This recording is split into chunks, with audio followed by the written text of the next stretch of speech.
আমরা যখন অন্যকে দেখি তখন আমাদের মধ্যে মনে হয় না যে আমি ওর মতো হতে চাইবো। আমাদের লাইফে কিন্তু থাকে এমন যে আমরা কারো মতো হতে চাই, এই মানুষটার মতো আমি হতে চাই, ওর মতো আমি হতে চাই, এই ধরনের কিন্তু থাকে।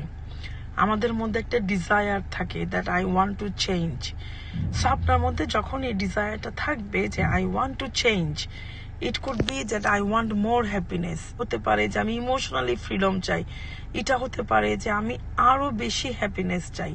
সো সেটা আপনি কিভাবে চাইবেন? যদি চান যে আপনি যেভাবে এখন চিন্তা করছেন সেই চিন্তাটাতে আপনি পরিবর্তন আনবেন, আপনি এখন যেভাবে চলাফেরা করছেন এটার থেকে আপনি অন্যভাবে চলাফেরা করতে চান, বা অন্যভাবে আপনি থিঙ্ক করতে চান, বা আরো আপনি হ্যাপিনেস ক্রিয়েট করতে চান, এটা আপনি কিভাবে করবেন?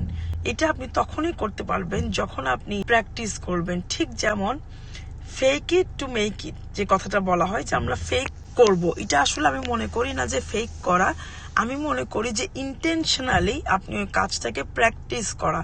যে আপনি চাচ্ছেন আপনি আরো বেশি হ্যাপি হতে, তাহলে আপনি কি কাজটা করবেন যেটার জন্য আপনার ব্রেইনে এই সিগন্যালটা যাবে that I am feeling happy. Happiness কিন্তু কোনো জিনিস বা কোনো ম্যাটেরিয়াল, এগুলো কোনো কিছুর উপরেই হ্যাপিনেসটা না। Happiness, if you can send signal to your brain that I am happy, that আমি ব্রিদিং করছি, আমি হ্যাপি, যদি এটা আপনি ইন্টেনশনালি প্র্যাকটিস করতে পারেন আপনার ভিতর থেকে, তখনই কিন্তু আপনি হ্যাপি ফিল করবেন। আপনি হয়তো ভাবছেন যে আমি তো জীবনে অনেক ভুল করে ফেলেছি, আমার জীবনটা এভাবে না হয়তো এভাবে হতে পারতো, বাট ড্যাম ইট, আপনার জীবনে এখন যতটুকুই সময় আছে সেই সময়টাকে এনজয় করুন, সেই সময়টাকে মিনিংফুল তৈরি করুন, সেই সময়টাকে আপনি ইউটিলাইজ করুন।